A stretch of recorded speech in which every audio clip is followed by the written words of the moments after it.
What happened to the $2 trillion in savings that Elon Musk once promised to pull from the federal budget like a rabbit out of a hat? And where is the detailed plan? Where are the receipts?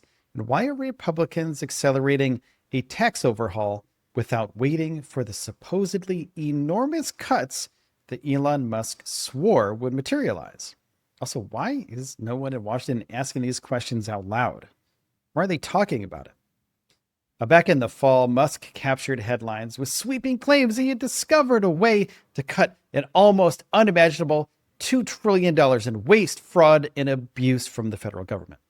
Now, that figure was not backed by any detailed budgetary work or itemized list, but it was politically useful. It gave the Trump campaign the illusion of a balanced fiscal policy. Aggressive tax cuts paid for not by gutting social programs, but by eliminating inefficiencies. Later, the math didn't hold up. Musk revised his estimate down to $1 trillion. But even that wasn't viewed as realistic by budget analysts. Despite the concerns, Musk held firm. In interviews, he described uncovering massive fraud with Social Security, benefits going to the deceased, he claimed, and a wide array of shady transactions involving nonprofit groups. His message was dire. If these savings were not realized soon, the federal government risked going bankrupt. Now, the Trump administration is going ahead with tax cuts anyway. Treasury Secretary Scott Bessent has set an ambitious deadline, urging Congress to pass the new tax legislation by July 4th. It's about 2 months away. The proposal carries a cost estimated at $500 billion per year, and that's before factoring in additional exemptions and giveaways such as a plan to eliminate taxes on tips. The administration has given no indication that it plans to wait for Musk's projected savings before moving forward. These tax cuts are happening regardless of whether or not any budgetary offset exists. There is no $1 trillion in hand. There's no final audit. There's no finalized policy to reduce spending accordingly. Now, that raises obvious questions. If the savings haven't been realized and the spending cuts are nowhere in sight, how does the government plan to pay for the tax cuts? Short answer is it doesn't. And what's taking shape is an unfunded tax cut. The federal debt will absorb the cost, at least for now. Over the next 10 years, the price tag could exceed $5 trillion, according to estimates from lawmakers such as Senator Rand Paul. And Paul, who's one of the few Republicans voicing concern, put it bluntly. He asked whether Washington was serious about cutting spending or whether it had quietly accepted ever-increasing debt.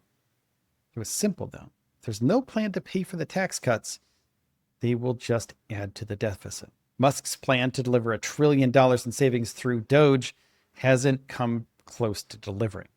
On its website, DOGE claims to have uncovered just $160 billion in savings. The number is misleading, though. An independent review by the BBC found that only $62 billion of those cuts are actually itemized. And within that, $33 billion have documented receipts.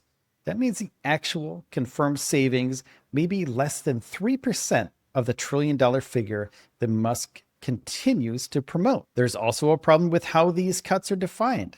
Budget experts point out that many of the so-called savings appear to be one-time items, like the sale of government assets.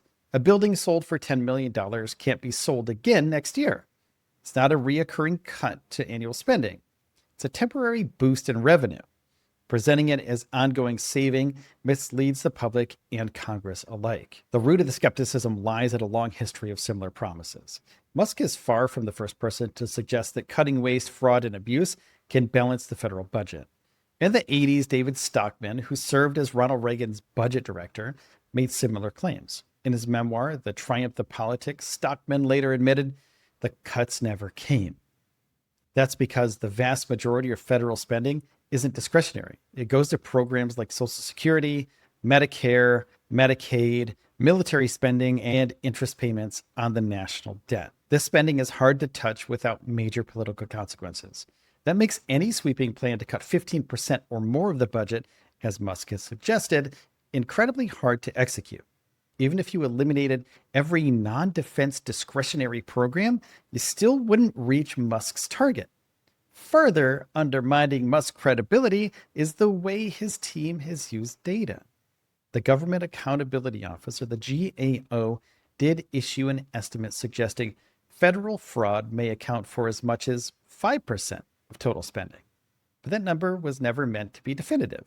It was presented as a rough range, influenced heavily by pandemic-era fraud in 2020 and 2021, when emergency spending programs were rushed through Congress. The GAO didn't endorse the claim that $500 billion is routinely stolen from the federal budget. In fact, as the agency's own director told reporters, that high-end estimate reflects outlier conditions.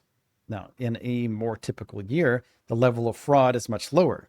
And even when fraud does occur, it's difficult to recoup those losses without extensive investigations and enforcement. There's another issue that undermines Musk's claims. The federal government already has dozens of oversight bodies and anti-fraud mechanisms in place.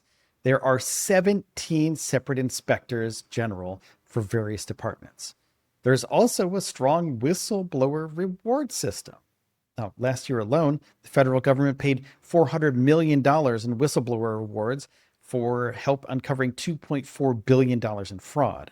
If $1 trillion in fraud was really sitting in plain sight, it's hard to imagine that no one noticed it before.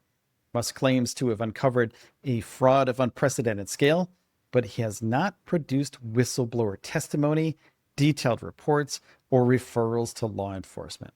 Now, if whistleblowers really knew about fraud at that level, they could be entitled to tens or even hundreds of billions of dollars in rewards, yet no one has stepped forward. Now, the contrast between Musk's grand claims and the underwhelming evidence make this more than a political sideshow, though. It speaks to a serious issue about how public policy is formed. Tax cuts and deficit spending have long-term consequences. Selling them with fictional offsetting savings is a recipe for financial instability.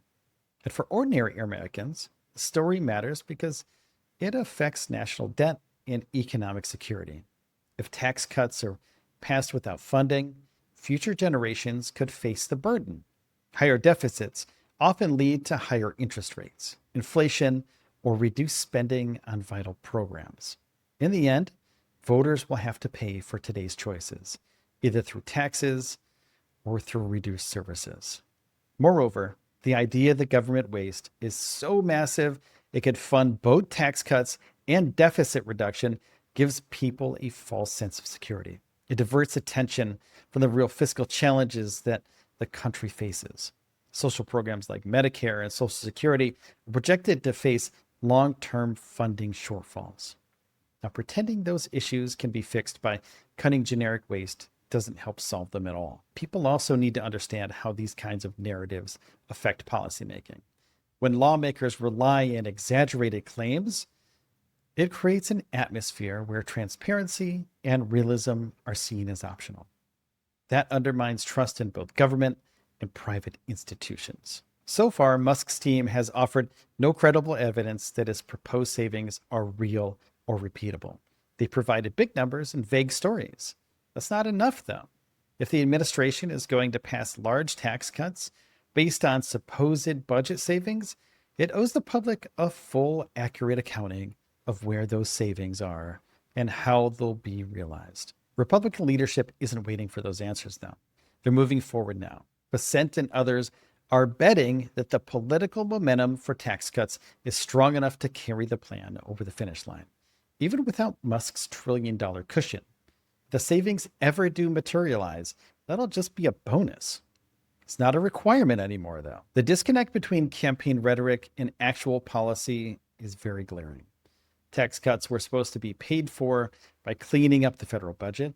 But that cleanup has barely begun, if it ever will. And instead, the cuts will be funded the good old-fashioned way, with borrowed money. And Musk, for his part, continues to insist he's onto something.